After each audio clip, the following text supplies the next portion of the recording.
nais kong pasalamatan si Boy Pulpog, si Victor Espinar, at si Sir Ed. Yan. Shout out Boy Pulpog. So, ano natin, project.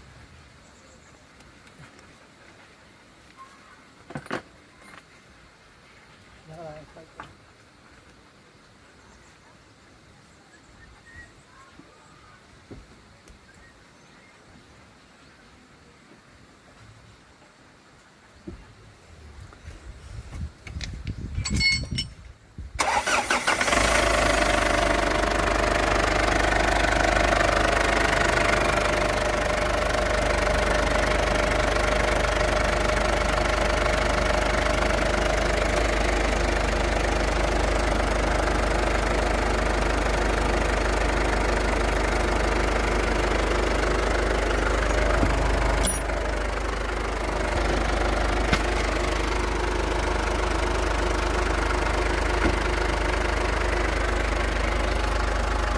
Cut ka na, cut ka na.